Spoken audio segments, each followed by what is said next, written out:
বিগত ১৪-১৫ বছরে গণতান্ত্রিক আন্দোলন করতে গিয়ে যারা শহীদ হয়েছেন তাদের স্মরণেই এই সমাবেশ আয়োজন করে বাংলাদেশ জাতীয়তাবাদী দল বিএনপি।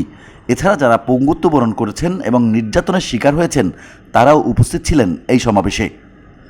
বৃষ্টি উপেক্ষা করেই বিকেল ৩টায় সমাবেশ শুরুর অনেক আগে থেকেই রাজধানীর বিভিন্ন স্থান থেকে মিছিল নিয়ে নেতাকর্মীরা এসে জড়ো হন শহীদ মিনারের পাদদেশে।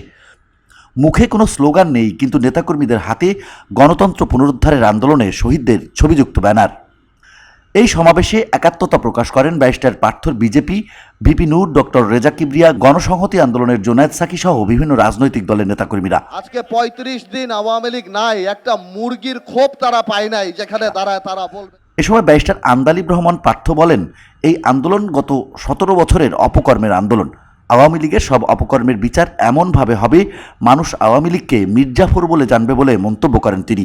এ সময় ভিপি নূর বলেন, শহীদদের কথা যদি আমরা ভুলে যাই তাহলে রাজনীতিবিদদেরকেও একদিন কাঠগড়ায় দাঁড়াতে হবে। কথা বলেন জোনায়েদ সাকি, ববি হাজ্জাজ ও সাইফুল হক সহ অনেকেই। সম্মান জানাতে এই সমাবেশে আমি তাদের প্রতি গভীর শ্রদ্ধা জানাই। তাদের সবাইকে আপনারা রাষ্ট্রীয় সম্মান প্রদান করবেন। গত ১.৫ দশকের একটা ধারাবাহিক আন্দোলন সংগ্রামের একটা সফল পরিণতি। এই আন্দোলন সংগ্রামে সবশেষ বক্তব্য রাখেন বিএনপি মহাসচিব মির্জা ফখরুল ইসলাম আলমগীর। শুরুতেই গোপালগঞ্জে স্বেচ্ছাসেবক দলের সভাপতি জিলানির উপর হামলার ঘটনায় নিন্দা জানিয়ে পরবর্তীতে এ ধরনের ঘটনার প্রতিরোধের আহ্বান জানান তিনি।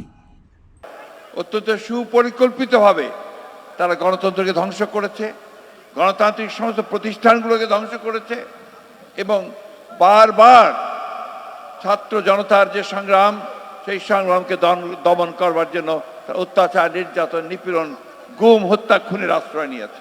অন্তর্বর্তীকালীন সরকার প্রতিষ্ঠানগুলোকে সংস্কার করে জন আকাঙ্ক্ষা পূরণে একটি সুষ্ঠু নির্বাচনের ব্যবস্থা করবে বলে আশা প্রকাশ করেন বিএনপি মহাসচিব।